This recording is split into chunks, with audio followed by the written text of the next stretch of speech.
Yeah, good morning, good afternoon, good evening from wherever you're hearing from At some point, I was and paid your time about in your by the continent. Israeli government, Come across this video. I don't by need the to US sign of truth in government, this video, but for me, I by believe the there's sign of Palestinian truth in it. Authority, So I and believe you by should Hamas watch and organization.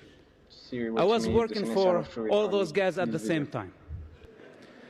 So today, if I speak with the authority of experience. It's not from the books. It's not a second-hand knowledge that I got from somebody. I don't represent government or politicians. I represent myself. I am an individual. I am not an organization. And I don't like to take sides, because I don't belong to nations. I don't belong to the crowd. I have transcended this long time ago. But the Jewish nation is dear to me.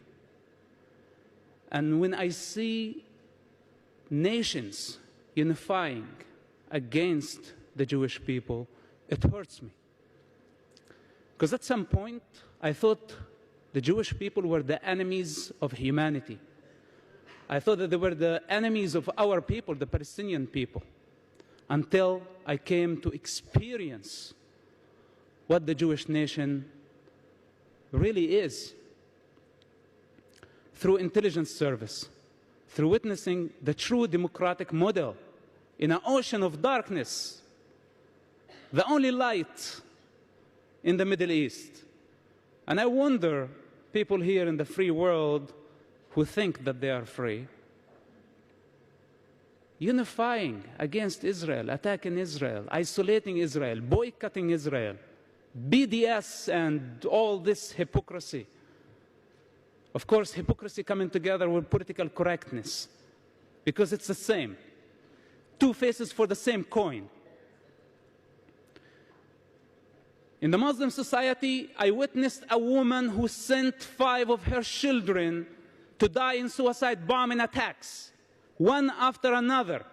She would put the explosive belt on them and bless them and say, "Go kill the Jews," to gain respect in her society. This is hypocrisy. My father disowned me because he's a hypocrite. On a personal level, he's a loving father.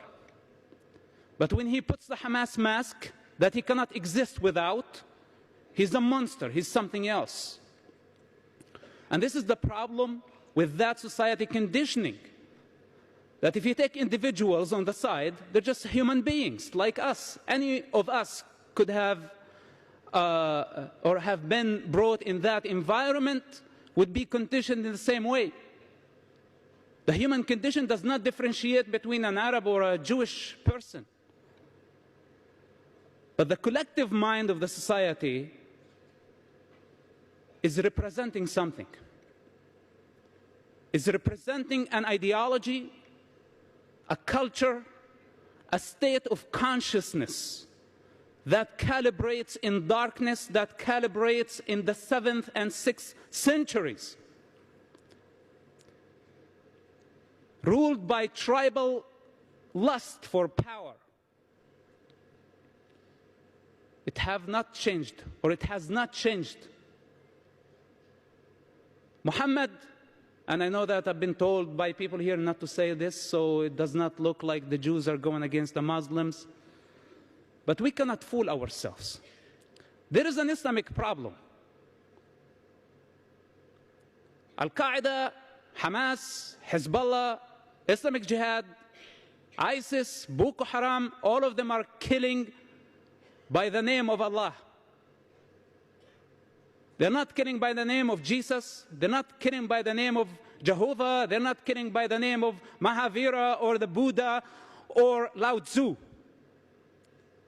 They're killing by the name of Allah. There is an Islamic problem, and I think humanity needs to stand against this danger, because this danger is not only against the state of Israel.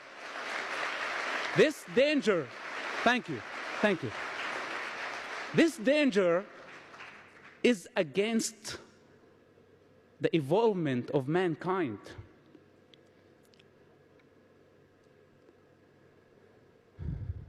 political correctness. I don't know if there is any CNN reporters or representatives here tonight. You know, political correctness, when my friend invited me to his wedding and he asked me to wear a tuxedo, and I thought it was a Speedo for a second. There is a big difference, right? That would have been politically incorrect. But when it comes to matters, universal issues, when we see waves of violence and darkness taking over and spreading, and we choose to stick our head in the sand with the name of political correctness, the truth is that we are afraid. And we are trying not to provoke them more. We are trying not to create a religious war. But there has been a religious war, whether you like it or not. The better way is to face it, to grow up, and face it with courage. This is what I say. The problem is not in the individual. We are not against the Muslim people. I cannot be against my mother and my father and my people. They're just people. And there are idiots everywhere in every nation.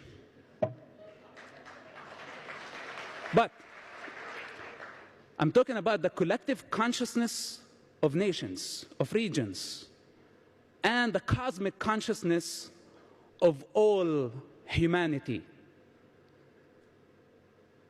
The Muslim people have a problem, and their problem is in their belief system.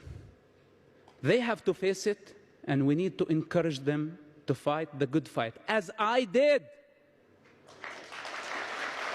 If I was able, you know, I had privileges as the son of a top Hamas leader. I had something to lose. But the average Muslim person don't have lots of things to lose. They're already living in darkness and misery. If they leave it, it's better for them. When I left, I did not leave misery. I left privilege. I left position. I was paid. I was protected. Everybody wanted me to stay wearing the mask. I am a living example and a challenge, and I will continue to be, to every individual who lives in the Muslim world, that this is the time to grow up, to destroy the walls, and to transcend the conditioning of the society.